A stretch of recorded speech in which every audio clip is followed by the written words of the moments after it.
Hello students, welcome to Swami Vivekananda institute. So in this video we will discuss stitch types. ठीक है, इससे पहले वाली वीडियो में हमने स्टिचेस के बारे में पढ़ा था, जिसमें हमने बास्टिंग स्टिचेस पढ़ा था। बास्टिंग स्टिचेस में मतलब टेम्परेरी स्टिच पढ़ा था, और यहाँ पर हमने परमानेंट स्टिचेस के बारे में ऑलरेडी डिस्कस कर लिया था। कौन कौन से बास्टिंग स्टिचेस है, कौन कौन से परमानेंट स्टिच है। इसका क्वेश्चन जो है स्टूडेंट्स एग्जाम में आता है कि कौन से यहाँ पे बास्टिंग स्टिच है, कौन से यहाँ पे परमानेंट स्टिच है। अब हम यहाँ पर पढ़ने वाले हैं स्टिच के टाइप्स। ठीक है, कौन कौन से स्टिच के टाइप्स होते हैं, कौन कौन सी यहाँ पे कैटेगरी होती है। तो अलग अलग कैटेगरी होती है यहाँ पर हर एक स्टिच की। ठीक है, तो इन स्टिचेस के बारे में हम यहाँ पर डिस्कस करने वाले हैं।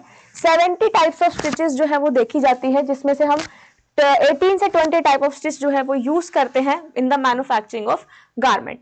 सबसे पहला यहाँ पे आता है स्टिच क्लास 100। अब जो मैं स्टिच क्लास बता रही हूँ, इससे क्वेश्चन जो है एग्जाम में पूछा जाता है कि कौन सा स्टिच जो है कौन से कपड़े के कौन से गारमेंट में लगाते हैं। सबसे पहले यहाँ पे स्टिच क्लास 100 आता है। स्टिच क्लास 100 कौन सा होता है? ऐसा स्टिच जो कि जिसमें हम सिंगल थ्रेड से इंट्रा लूपिंग करके, ठीक है, इंट्रा लूपिंग करके जो हम स्टिच लगाते हैं वो है स्टिच क्लास 100। इंट्रा लूपिंग का मतलब क्या था? जिसमें हम यहाँ पर सेम थ्रेड यूज करते हैं।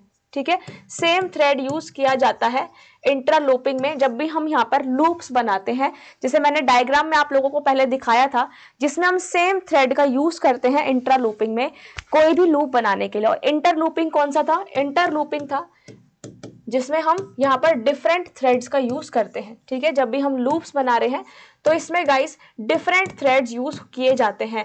और एक हमने डिस्कस किया था यहाँ पर इंटरलॉकिंग के बारे में। इंटरलॉकिंग क्या है? इंटरलॉकिंग जिसमें हम दो थ्रेड्स को इंटरलॉक करते, जैसे हमने एक ये स्टिच एक लूप बनाया था और एक हमने ये लूप बनाया था। तो या फिर इसका आप ऑपोजिट भी कर सकते हो। ठीक है, एक ये ऐसे बनाओ, एक ऐसे बना दो, तो ये क्या है? इंटरलॉकिंग होता है। ठीक है, इंटरलॉकिंग में हम क्या करते हैं? दो लूप्स को यहाँ पर आपस में लॉक करते हैं, इसको हम बोलते हैं इंटरलूपिंग। तो यहाँ पर स्टिच क्लास 100 में हम कौन सा मेथड यूज करते हैं? Intra looping. मीन्स हम सेम थ्रेड यहाँ पर यूज करते हैं दो लूप बनाने के लिए।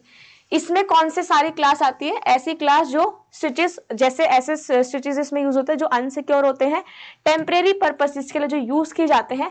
मीन्स इन तरीके की ये जो स्टिच क्लास 100 है, इसमें जब भी हमें यहाँ पर बास्टिंग स्टिचेस लगाने हो या फिर यहाँ पर जब हमें टेम्परेरी स्टिचेस लगाने हो, तब हम कौन सी क्लास में से थ्रेड चूज करते हैं? स्टिच क्लास 100 में से। ठीक है, तो जब भी हमें टेम्परेरी बास्टिंग करनी हो, टेम्परेरी स्टिचेस लगाने हो, तो कौन सी स्टिच क्लास में से चूज किया जाता है? स्टिच क्लास 100 में से चूज किया जाता है। ठीक है, मोस्ट कॉमन कौन से यूज किए जाते हैं? बास्टिंग। टेम्परेरी स्टिच लगाने के लिए हम स्टिच क्लास 100 यूज करते हैं। हेमिंग के लिए, बटन अटैच करने के लिए, बटन होल्डिंग के लिए, या फिर टेम्परेरी पोजीशनिंग करनी है गारमेंट्स की, तो उसमें हम स्टिच क्लास 100 का यूज करते हैं। सिक्योरिटी जो होती है इन स्टिचेस की वो बहुत ज्यादा पुअर होती है। पुअर क्यों होती है? क्योंकि ये कैसे होते हैं? They are temporary in the nature. Class 100 में, क्लास 100 को हम चेन स्टिच के नाम से भी जानते हैं। ये याद रखना गाइस, या तो इसमें पूछेगा आपको चेन स्टिच या फिर सिंगल थ्रेड चेन, इसको हम क्या बोलते हैं? स्टिच क्लास 100 के नाम से भी जानते हैं। इसमें 3 क्लास आती है, 101, 103 एंड 104। ठीक है, नेक्स्ट हम बात करते हैं स्टिच क्लास 200 की, जिसको हम हैंड स्टिच के नाम से जानते हैं। 100 किसको जानते हैं? अभी हमने 100 पढ़ा। 100 क्या है? Chain stitch. ठीक है, 100 क्या है? चेन स्टिच है। और दूसरा जो 200 है वो कौन सा है? हैंड स्टिच है। तो ये वाला जो हैंड स्टिच है, इसको हम सिंगल थ्रेड से प्रोड्यूस करते हैं, लेकिन अब इसमें डिफरेंट स्विंग मशीन यूज करते हैं। जो स्टिच क्लास 200 है, इसको हम produce for longer length swing के लिए इसको यूज नहीं कर सकते हैं। मतलब इसमें हम टेम्परेरी परमानेंट स्टिच के लिए अगेन ये यूज नहीं किया जाता है।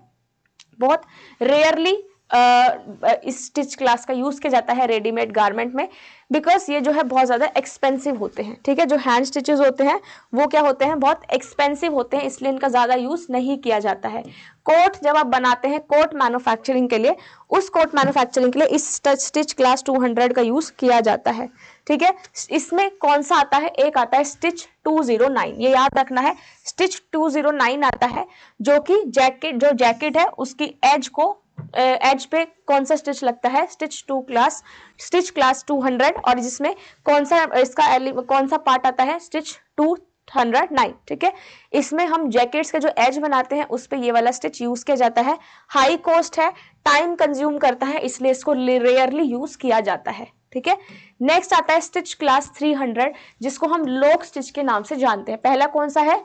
Chain stitch. सेकंड कौन सा है, हैंड स्टिच। अब आता है स्टिच क्लास 300। 300 में कौन सा आता है, जिसमें हम इंटरलेसिंग करते हैं, ठीक है। इंटरलेसिंग कौन सा है, एक दूसरे पे इंटरलेस करना, जो हमने इंटरलॉक पढ़ा था that is same as interlacing, ठीक है। तो स्टिच क्लास 300 में कौन सी टेक्निक आती है, इंटरलेसिंग आता है, जिसमें हम क्या करते हैं, दो थ्रेड को यूज करके आपस में इंटरलेस कराते हैं। तो ऐसे को क्या बोलते हैं हम, इंटरलॉकिंग या फिर लॉक स्टिच के नाम से जानते हैं। अपर थ्रेड को हम बोलते हैं निडल थ्रेड और लोअर थ्रेड को क्या बोलते हैं, बॉबिन थ्रेड। जैसे मैं यहाँ पर इंटरलेस कर रही हूं दो लूप को, ठीक है। तो ये जो ऊपर वाला थ्रेड है इसको हम क्या बोलते हैं, निडल थ्रेड, और नीचे वाले को क्या बोला जाता है, बॉबिन थ्रेड। तो स्टिच क्लास 300 में यहाँ पर दो तरीके के थ्रेड से स्टिच लगाया जाता है, इंटरलेस किया जाता है आपस में। ऊपर वाले थ्रेड को बोलते हैं निडल थ्रेड, नीचे वाले को क्या बोलते हैं, बॉबिन थ्रेड। एक थ्रेड को इंटरलेस करते हैं दूसरे के साथ, और एक क्या बनाता है, एक बॉन्ड बनाता है या फिर एक लूप फॉर्मेशन यहाँ पर होता है। इसमें कौन से होते हैं, जब भी हमें एजेस को सिक्योर करना हो तो इन स्टिच क्लास 300 का यूज किया जाता है। And shows good frictional resistance property, इनमें बहुत अच्छी फ्रिक्शनल रेजिस्टेंस प्रॉपर्टी होती है। दोनों जो साइड है, ये जो हम स्टिच लगाते हैं स्टिच क्लास 300 में, जो हम लॉक स्टिच लगाते हैं, तो जब आप लॉक स्टिच लगाते हो तो आपको सेम साइड पे सेम कैसे लगते हैं, ऐसे लगते हैं कि आपने स्टिचेस कैसे लगा रखे हो, दोनों साइड पे सेम लगा रखे हो। तो दोनों साइड पे आगे और पीछे कैसे स्टिच लगते हैं, सेम लगते हैं, किसमें, लॉक स्टिच में, ठीक है। फर्स्ट हमने कौन सा पढ़ा था, चेन स्टिच, जो कि टेम्परेरी लगते हैं। फिर हमने हैंड स्टिच पढ़ा था, जो कि थोड़े एक्सपेंसिव होते हैं, जैसे आपके स्टिच क्लास 209, इसमें आपके पास 101, 102, 103 भी आते हैं। अब हम यहाँ पर अभी हमने पढ़ा था थर्ड में लॉक स्टिच, है ना। लॉक स्टिच किसके लिए यूज किए जाते हैं, जिसमें हम इंटरलेसिंग करते हैं, दो थ्रेड यूज करते हैं। एक को बोलते हैं निडल थ्रेड, दूसरे को बोलते हैं बॉबिन थ्रेड। एक आपस में इन दूसरे को इंटरलेस किया जाता है, और क्या किया जाता है, एजिस को यहाँ पे सिक्योर किया जाता है। तो इस तरीके के स्टिच को कौन सा बोलते हैं, स्टिच क्लास 300। इसमें 301 आता है, ठीक है। इसमें हम कौन सा टाइप यूज करते हैं, 301, जो कि किसमें यूज किया जाता है, आपके अपैरेल सेक्टर में, ठीक है, स्विंग मशीन में, रेडीमेड गारमेंट सेक्टर में, ठीक है, for a general swing, for pocket को अटैच करने के लिए, कॉलर अटैच के लिए, कफ अटैच, टॉप स्टिचिंग, इन सब में जो स्टिच टाइप 301 है उसको यूज किया जाता है। 304 को भी यूज किया जाता है। 304 क्या है, जब आप जिगजैग यहाँ पे स्टिच लगा रहे हो तो 304 को लिया जाएगा। जैसे हम लेस अटैच कर रहे हैं, इलास्टिक कुछ अटैच कर रहे हैं, तो उसमें हम स्टिच क्लास 304 का यूज करते हैं, ठीक है। निटेड फैब्रिक्स के लिए सूटेबल नहीं होता है, क्योंकि निटेड फैब्रिक्स में ऑलरेडी यहाँ पर स्पेस होता है, लूप्स बने होते हैं, इसलिए जो स्टिच टाइप 301 है इसमें इंटरलेसिंग होती है, जिसमें हम वुवन फैब्रिक का यूज करते हैं, निटेड फैब्रिक का यूज नहीं किया जाता है, ठीक है। नेक्स्ट आता है स्टिच क्लास 400। ये भी बहुत ज्यादा इंपॉर्टेंट है एग्जाम पॉइंट ऑफ व्यू से। स्टिच क्लास 400 को हम क्या बोलते हैं, मल्टी थ्रेड चेन स्टिच, ठीक है। इसको हम क्या बोलते हैं, मल्टी थ्रेड चेन स्टिच। इसको हम कैसे बनाते हैं, इंटरलेसिंग से और इंटरलूपिंग से, ठीक है। आपस में हम इंटरलेस भी कर रहे हैं और आपस में हम इनको लॉक भी कर रहे हैं, नॉट लॉकिंग, इंटरलूपिंग, जिसमें हम क्या करते हैं, दो थ्रेड का यूज करके एक लूप बनाते हैं, दैट इज इंटरलूपिंग। तो ये इसमें अगेन ऊपर वाले थ्रेड को बोला जाता है निडल थ्रेड और नीचे वाले थ्रेड को लूपर थ्रेड। जबकि जो हमने अभी स्टिच क्लास 300 पढ़ा था उसमें ऊपर वाले थ्रेड को हम निडल थ्रेड बोलते हैं और नीचे वाले को बॉबिन थ्रेड। लेकिन स्टिच क्लास 400 में जिसमें मल्टी थ्रेड चेन स्टिच लगाते हैं, इसमें अपर थ्रेडिंग को क्या बोलते हैं, जो ऊपर थ्रेड लगता है उसको हम निडल थ्रेड, नीचे वाले को लूपर थ्रेड, ठीक है। तो इसमें हम एक साइड को पास करते हैं दूसरे फैब्रिक में, जो कि एक दूसरे से क्या करते हैं, बाइंड होके रखते हैं। उसमें इंटरलेसिंग या इंटरलूपिंग दोनों हो सकते हैं, ठीक है। स्टिच क्लास 400 में कौन सी वैल्यू आती है, कौन सी क्लास आती है, 401, ठीक है, जो कि जीन्स को स्विंग करने के लिए, ट्राउजर्स को बनाने में स्टिच क्लास 401 का यूज किया जाता है, ठीक है। स्टिच क्लास 400 जो है वो स्ट्रॉन्ग होती है 300 से, इसलिए जब भी हम हैवी फैब्रिक्स बना रहे हैं, हैवी फैब्रिक्स को ज्वाइन कर रहे हैं, स्टिच लगा रहे हैं, साइड सीम बना रहे हैं ट्राउजर की, तो स्टिच क्लास 400 का यूज किया जाता है। नेक्स्ट आता है स्टिच क्लास 500। जो स्टिच क्लास 500 है इसमें हम क्या, इसको हम बोलते हैं ओवर एज स्टिचिंग, ठीक है। इसको हम क्या बोलते हैं, ओवर एज स्टिचिंग। ये इसमें हम क्या करते हैं, this under stitch under this class are produce with one or a group of more thread. इसमें हम एक थ्रेड या एक से ज्यादा ग्रुप ऑफ थ्रेड का यूज करते हैं, ठीक है, जिसमें एक निडल थ्रेड होता है। इसमें क्या है, एक निडल थ्रेड है और इसमें दो या दो से ज्यादा कौन से होते हैं, लूपर थ्रेड, ठीक है। इसमें एक ऊपर एक नीचे थ्रेड नहीं होता, जबकि एक निडल थ्रेड होता है और 2 लूपर थ्रेड होते हैं, और at least thread of one group round the edge of the fabric to stop the fraying. Fraying का मतलब होता है जब यहाँ पर धागे निकलना स्टार्ट हो जाते हैं एज पे से। तो इस फ्रेइंग को स्टॉप करने के लिए क्या करते हैं, इसमें हम ओवर एज स्टिचिंग करते हैं। एज पे यहाँ पर स्टिचेस, किनारे पे जो स्टिच है वो लगाए जाते हैं। नाइफ जो है मशीन के, वो क्या करती है, एज में जो फ्रेइंग होते हैं, जो थ्रेड होते हैं, उनको कट कर लिया जाता है। इसमें इस क्लास के स्टिच को क्या बोलते हैं, ओवरलॉकिंग बोलते हैं। लेकिन ये क्या है, जब हम ओवर द एज लगाते हैं, एज पे लगाते हैं, ठीक है। इसको डेकोरेटिव पर्पसेस के लिए यूज किया जाता है। एक्सटेंसिबिलिटी इसकी अच्छी होती है। इसमें 504 स्टिच का यूज किया जाता है, जो कि डेकोरेशन के लिए यूज होता है। लाइट फैब्रिक में 500 के अलावा 512 का यूज किया जाता है, ठीक है। जैसे यहाँ पर डेनिम है, डेनिम में कौन सा है, 514 यूज किया जाता है। नेक्स्ट हम बात करते हैं गाइज यहाँ पर इसकी पार्ट्स ऑफ स्विंग मशीन की। इसके बारे में हमने ऑलरेडी डिस्कस कर लिया है, बट एक बार मैं आपको फिर से ये सारी चीजें रिवाइज कराना चाहती हूँ, ताकि आपको उस स्विंग मशीन में कोई भी डाउट ना रहे, क्योंकि सबसे ज्यादा इंपॉर्टेंट जो क्वेश्चन है वो यहाँ से पूछा जाता है, ठीक है। क्वेश्चन जब मैं आप लोगों को कराऊंगी तो इसमें सबसे ज्यादा जो क्वेश्चन है वो इसके मशीन बेड से पूछा जाता है कि कौन सा मशीन बेड का पार्ट नहीं है। इसमें मैं अभी आपको मैकेनिज्म भी कराऊं कि किस तरीके से यहाँ पर मैकेनिज्म होता है अंडर और अपर थ्रेडिंग का। सबसे पहले गाइज आर्म आती है, ठीक है। आर्म आपको मालूम ही है, जो ये हॉरिजॉन्टल पार्ट है मशीन का, this is called the arm. तो आर्म को हम कैसे डिफाइन करते हैं, जो हॉरिजॉन्टल अपर पार्ट होता है, ठीक है, जिसमें हम हैंडल करते हैं पूरी मशीन को, दैट इज आर्म। बेड कौन सा होता है, जो लोअर पोर्शन होता है जिसमें मशीन होती है, ठीक है, जो लोअर पोर्शन होता है उसको हम क्या बोलते हैं, बेड बोलते हैं।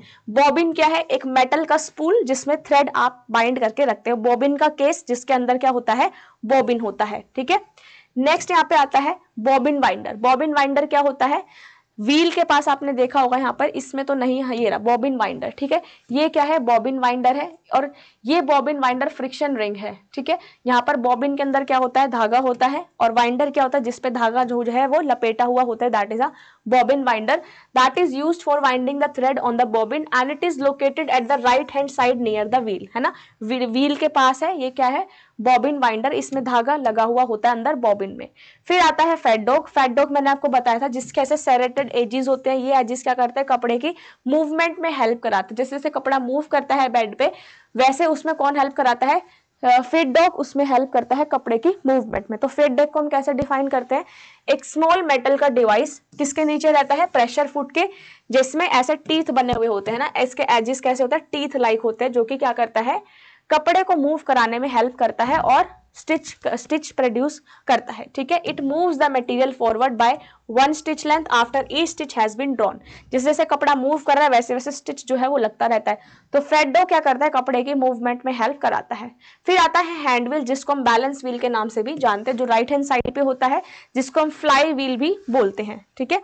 नेक्स्ट हमने पढ़ा था यहाँ पर हैंड लिफ्टर। हैंड लिफ्टर क्या है, हम प्रेशर फुट को उठाते हैं, है ना, वही क्या है, हैंड लिफ्टर है।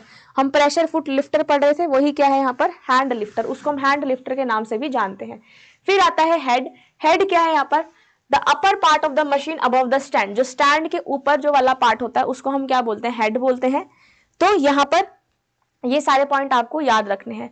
फिर है प्रेशर फुट। प्रेशर फुट क्या है, जब भी कपड़ा मूव कर रहा है तो प्रेशर की हेल्प से स्टिच प्रोड्यूस होता है, वो किसकी वजह से होता है, प्रेशर फुट की वजह से होता है, जो कि कपड़े को यहाँ पर होल्ड करके रखता है जब भी हम यहाँ पर स्टिच लगाते हैं, ठीक है। जैसे हम जिपर फुट लगा रहे हैं, प्लास्टिक फुट, तो वो क्या होता है, इसमें प्रेशर फुट की हेल्प से प्रेशर लगता है और आराम आराम से वहां पे स्टिचेस जो है वो लगते रहते हैं। प्रेशर फुट लेफ्टर, जब भी हम धागा डालते हैं तो उसको लिफ्ट करना होता है, प्रेशर फुट लेफ्टर को एक लेवर होता है जो प्रेशर बार से अटैच रहता है। तो यहाँ पर जब भी हम धागा डालते हैं, मीन्स जब हम अपर थ्रेडिंग करते हैं, तो उस प्रेशर फुट को हमें उठाकर फिर हम अंदर धागा डालना पड़ता है। शटल क्या है, एक डिवाइस है जो कि किसको कैरी करते हैं, निडल थ्रेड को बॉबिन की तरफ, ठीक है। शटल में क्या रहता है, धागा, आपने देखा होगा। फिर है टेंशन रेगुलेटर। जब भी हम यहाँ पर स्टिचिंग कर रहे हैं, अपर थ्रेडिंग कर रहे हैं, तो ऐसा मैकेनिज्म जो कि टेंशन को, मतलब उस मूवमेंट को कि कितना स्टिच जाना है ना, जब हम मशीन चला रहे हैं तो कितना स्टिच जाना है, कितना धागा वहां से जाएगा, वो किसका काम होता है, रेगुलेटर का, कि रेगुलेट करना, ठीक है। यहाँ पर स्प्रिंग को क्या करना, यहाँ पर रेगुलेट करना। उसके बाद आता है थ्रेड स्टैंड और स्पूल पिन। स्पूल पिन क्या होता है, एक मेटल का रोड जो कि अटैच रहता है टॉप पे, ठीक है। आपने ये देखा होगा ना स्पूल पिन, तो सबसे पहले मैंने आपको डायग्राम पढ़ाया था, this is the spool pin, ठीक है। यहाँ पर धागा लगा हुआ होता है, जब भी आप ऐसे व्हील चलाते हो तो धागा यहाँ से कहाँ जाता है, हॉरिजॉन्टल आर्म से पास होके फिर जाता है इसमें, टेंशन थ्रेड टेकअप लेवर लेता है उसको, ठीक है। तो अभी मैं आपको मैकेनिज्म पढ़ाऊंगी, पहले पार्ट्स क्लियर कर लो। फिर है यहाँ पर थ्रेड टेकअप लेवर। थ्रेड टेकअप लेवर क्या है, टेंशन डिस्क से, टेंशन रेगुलेटर से ऊपर प्रेजेंट रहता है जब भी एक होल होता है, ठीक है, जिसमें से हम थ्रेड को पास करते हैं। सबसे पहले हम स्पूल पिन से धागा हॉरिजॉन्टल आर्म में आता है, देन कहा जाता है जो थ्रेड टेकअप लेवर में होल होता है, ठीक है, उसमें से धागे को पास किया जाता है और उस लूप को टाइट किया जाता है। फिर आता है थ्रोट प्लेट। थ्रोट प्लेट मैंने आपको दिखाई थी ना, ऐसे तरह की होती है बिल्कुल एक प्लेट, जो कि एक कपड़े को स्मूथ स्ट्रक्चर देती है। अगर थ्रोट प्लेट नहीं होगी तो कपड़ा मूव नहीं कर पाएगा और कपड़ा फट जाएगा, इसलिए वहां थ्रोट प्लेट लगा होता है, जो कि हम क्या करते हैं, इजिली वहां पे कपड़े की मूवमेंट में हेल्प करता है। अब हम पढ़ते हैं यहाँ पर मैकेनिज्म, ठीक है। ये क्या है, मैकेनिज्म, मैकेनिज्म ऑफ थ्रेडिंग, किस तरीके से थ्रेडिंग होती है, और इसका क्वेश्चन जो है एग्जाम में हमेशा पूछा जाता है, ठीक है। इसमें जो मैकेनिज्म है थ्रेडिंग का, इसमें दो तरीके से हम करते हैं। एक करते हैं अपर थ्रेडिंग, ठीक है, एक स्टूडेंट्स हम करते हैं अपर थ्रेडिंग, और एक हम करते हैं यहाँ पर अंडर थ्रेडिंग, ठीक है। एक अपर थ्रेडिंग होती है और एक अंडर थ्रेडिंग होती है। एग्जाम में क्वेश्चन कैसे पूछा जाता है, arrange the steps of under threading या arrange the steps of upper threading. तो ये स्टेप्स को आपको ध्यान में रखना है कि कौन कौन से स्टेप्स जो है वो यूज किए जाते हैं, ठीक है। अब जो हम स्टेप्स पढ़ने वाले हैं ध्यान से सुनना, क्योंकि ये मैकेनिज्म एग्जाम में ऐसे ही पूछा जाता है। या तो क्वेश्चन आता है इनका स्टेप्स को अरेंज करने के लिए कि अपर थ्रेडिंग के स्टेप्स को अरेंज करो या अंडर थ्रेडिंग के स्टेप्स को अरेंज करो, या फिर गाइस सेकंड क्वेश्चन कौन सा आता है यहाँ पर, which of the following are not the parts of swing bed. कौन से यहाँ पर स्विंग बेड के पार्ट्स नहीं है, ठीक है। यहाँ से स्विंग बेड के पार्ट्स पूछे जाते हैं, क्लियर। यहाँ पर दो क्वेश्चन जरूर आता है, एक आता है types of mechanism of threading, चाहे अपर थ्रेडिंग के सीक्वेंस पूछा जाता है या अंडर थ्रेडिंग का सीक्वेंस पूछा जाता है। सेकेंड क्वेश्चन आता है मशीन बेड के पार्ट से, कौन से ऐसे पार्ट्स नहीं है या कौन से ऐसे पार्ट्स है, ठीक है। या फिर पूछा जाता है थर्ड क्वेश्चन फंक्शन से, है ना, कि इन जो पार्ट है, चाहे टेंशन रेगुलेटर है या थ्रेड टेकअप लेवर है, स्पूल पिन है, बॉबिन है, शटल है या फिर बैलेंस व्हील है, इनके फंक्शन क्या है, अब ये पूछा जाता है, ठीक है। इन तीन क्वेश्चन के अलावा मशीन में से कुछ भी नहीं आता है। अब हम डिस्कस करते हैं अपर थ्रेडिंग। अपर थ्रेडिंग का मतलब क्या होता है, जब भी हम धागा ऊपर से डालते हैं, आपने देखा होगा जो भी यहाँ पर सिलाई करते हैं, एक धागा डलता है ऊपर से और एक धागा डलता है मशीन के नीचे से, जिसको हम अंडर थ्रेडिंग बोलते हैं। तो हम अपर थ्रेडिंग पढ़ेंगे, फिर अंडर थ्रेडिंग पे चलेंगे। तो अपर थ्रेडिंग में क्या करते हैं, यहाँ पर सबसे पहले हम प्रेशर फुट को राइज करते हैं, ठीक है। प्रेशर फुट को क्या करते हैं, राइज करते हैं। जैसे मैं आपको यहाँ पर दिखा देती हूँ, प्रोसेस इसमें नहीं है, ठीक है। सबसे पहले यहाँ पर क्या करते हैं हम, coming to the this diagram, सबसे पहले धागा यहाँ होता है, ये धागा जाता है, ठीक है। सबसे पहले यहाँ पर क्या होता है, ये प्रेशर बार है, उसके बाद ये प्रेशर रेगुलेटिंग थंब स्क्रू है। सबसे पहले यहाँ पे इस प्रेशर बार को लिफ्ट किया जाता है, ठीक है। इस प्रेशर बार को यहाँ पर क्या करते हैं, लिफ्ट करते हैं। अब आपने देख लिया प्रेशर बार कौन सा है। अब यहाँ पर स्टेप्स पे आ जाओ, प्रेशर फुट को रेस किया, ठीक है। फिर टेकअप लेवर को उठाते हैं और उस टेकअप लेवर में से, जो टेकअप लेवर में एक होल होता है, उसमें से थ्रेड को पास किया जाता है, ठीक है। अब प्रोसेस पढ़ लेते हैं। सबसे पहले हम क्या करते हैं, स्पूल पिन में क्या लगाते हैं, स्पूल लगाते हैं, धागा लगाते हैं स्पूल पिन में। थ्रेड को हम कहाँ पास करते हैं, पहले थ्रेड गाइड से, ठीक है। पहले तो हमें क्या करना है, प्रेशर फुट को ऊपर उठाना है, फिर थ्रेड टेकअप लेवर में से थ्रेड को पास कराना है। तो सबसे पहले हम जैसे हमने वो लिफ्ट कर दिया, देन क्या करेंगे, थ्रेड गाइड में से धागा पास करेंगे। फिर जो धागा है वो कहाँ जाएगा, टेंशन डिस्क के पास जाएगा। टेंशन डिस्क का काम क्या होता है, रेगुलेट करना। किसको रेगुलेट करना, जैसे ही मशीन चलेगी तो जो धागा मूव करेगा उसको रेगुलेट करने का काम कौन करता है, टेंशन डिस्क रेगुलेटर। फिर उसके बाद धागा कहाँ जाता है, जो कॉनकेव डिस्क मैंने कल आपको दिखाई थी, जिसको हम टेंशन रेगुलेटर के नाम से भी जानते हैं, ताकि मूवमेंट जो है वो रेगुलेट हो जाए। फिर कहाँ जाता है, थ्रेड गाइड में जाता है धागा। फिर टेकअप लेवर के पास जाता है, टेकअप लेवर से कहाँ जाता है, थ्रेड गाइड में। और फिर यहाँ पर क्या होता है, आपकी प्रॉपर निडल में से धागा पास होके कपड़े में स्टिचिंग लगती है। तो ये स्टेप्स पूछे जाते हैं कि अपर थ्रेडिंग कैसे होती है, ठीक है। पहले धागा कहाँ गया, सबसे पहले स्पूल पिन था, स्पूल पिन में जो धागा लगा हुआ है उसको हम कहाँ पास करते हैं, थ्रेड गाइड में। थ्रेड गाइड में से वो टेंशन डिस्क के पास जाता है। टेंशन डिस्क में क्या होता है, जो कॉनकेव डिस्क लगी होती है वहां थ्रेड जाता है, जो कि थ्रेड की मूवमेंट को रेगुलेट करता है। फिर वहां से थ्रेड गाइड में जाता है, फिर थ्रेड टेकअप लेवर में, फिर निडल में से पास होके यहाँ पर स्टिच जो है प्रोड्यूस किया जाता है। अब हम बात करते हैं अंडर थ्रेडिंग की, ठीक है। अंडर थ्रेडिंग कैसे करते हैं, तो गाइस ये देखो अगर आप ये डायग्राम देखो तो इस डायग्राम में क्या दिखाया हुआ है, पहले डायग्राम से पहले हम अंडर थ्रेडिंग पढ़ लेते हैं। अंडर थ्रेडिंग का मतलब क्या है, जब हम यहाँ पर धागे को नीचे से लगाते हैं। अभी हमने अपर थ्रेडिंग पढ़ा, और जो ये प्रोसेस हमने पढ़ी है ना, इस प्रोसेस को अरेंज करना ही आता है। ये जो सीक्वेंस मैंने बताया है इसी को अरेंज करना एग्जाम में क्वेश्चन पूछा जाता है। तो ये स्टेप्स याद रखना, इनको अरेंज कैसे करते हैं। जो अंडर थ्रेडिंग है, अंडर थ्रेडिंग में हम नीचे से धागा कैसे डालते हैं, तो सबसे पहले तो आपको बॉबिन को ही फिल करना पड़ेगा, है ना। बॉबिन वाइंडर या फिर बॉबिन को हमने क्या करना पड़ेगा, थ्रेड से फिल करना पड़ेगा। तो उसमें हम थ्रेड से फिल कर देते हैं बॉबिन्स को, ठीक है। फिर lower thread supply for any swing machine is store in the bobbin area. तो बॉबिन में हम क्या करते हैं, धागे को डाल देते हैं, ठीक है। धागा डाल दिया बॉबिन में। थ्रेड जो है that should be wound evenly on to the bobbin, bobbin पे वह इवनली वाइंड होना चाहिए।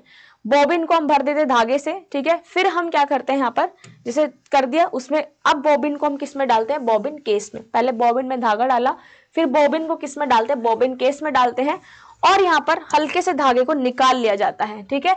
जैसे यहाँ पर आपको ये थोड़ा ब्लर दिख रहा होगा, ये रहा, ठीक है। यहाँ पर पहले क्या करा, ये बॉबिन केस है, बॉबिन केस है, इसमें थ्रेड डाल दिया, ये थ्रेड डाल दिया इस बॉबिन वाइंड पे, वाइंड कर दिया, धागा डाल दिया। अब क्या करते हैं हम, यहाँ पे धागा ऐसे स्लैंट में निकाल लेते हैं, ठीक है। एक धागा जो है यहाँ से ऐसे निकाल लिया जाता है। धागा निकालने के बाद हम क्या करते हैं, टेंशन चेक करते हैं on the thread through the slanting slot. जो स्लैंटिंग स्लोट है वो क्या करता है, यहाँ पर अगेन धागे की मूवमेंट को रेगुलेट करता है। फिर हम क्या करते हैं, बॉबिन केस में से धागा एटलीस्ट 3 या 4 इंचेस पे हम छोड़ देते हैं, ठीक है, शटल में, और फिर यहाँ पर शटल को बंद कर दिया जाता है और फिर मशीन में अटैच कर दिया जाता है। फिर जब आप ऐसे मशीन चलाते हैं तो फिर प्रॉपर यहाँ पर स्टिचिंग लगती है, ठीक है। तो यहाँ पर क्या है, ये बॉबिन केस है, किस तरीके से धागा डला हुआ है, ये अंडर थ्रेडिंग है ना। जो मशीन के नीचे जो थ्रोट प्लेट है ना, थ्रोट प्लेट के नीचे हम क्या करते हैं, धागे को वाइंड करते हैं। तो यहाँ पे अंडर थ्रेडिंग में हम क्या कर रहे हैं, जो बॉबिन लगाया है उसके अंदर हम क्या करते हैं, पहले धागे को ऐसे वाइंड अप कर लिया जाता है, फिर यहाँ पर धागा जो है स्लैंट हाइट पे, स्लैंट स्लोट पे निकाला जाता है, ताकि यहाँ पर क्या हो सके, मूवमेंट को रेगुलेट करने के लिए हम ये वाली प्रोसेस का यूज करते हैं, ठीक है। तो ये था गाइज यहाँ पर अंडर थ्रेडिंग और अप थ्रेडिंग के बारे में, क्योंकि यहाँ से सबसे ज्यादा जो क्वेश्चन है वो पूछे जाते हैं, ठीक है।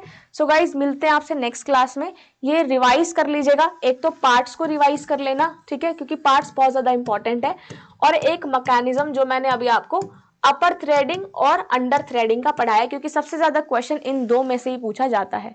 तो मिलते हैं गाइज आपसे नेक्स्ट क्लास में। वीडियो को लाइक और शेयर जरूर कीजिए, चैनल को सब्सक्राइब करना ना भूलिए, क्योंकि आपको क्लास की नोटिफिकेशन टाइमली यहाँ पर मिलती रहेगी। रिवाइज कर लीजिएगा, जिन्होंने जून का टारगेट बनाया हुआ है तो ये साथ साथ इन चीजों को रिवाइज करते रहना, ताकि जब मैं PYQs कराऊं तो आपको इजी हो जाए यहाँ पर क्वेश्चन अटेम्प्ट करने में। तो मिलते हैं आपसे नेक्स्ट वीडियो में। Till then bye and take care everyone.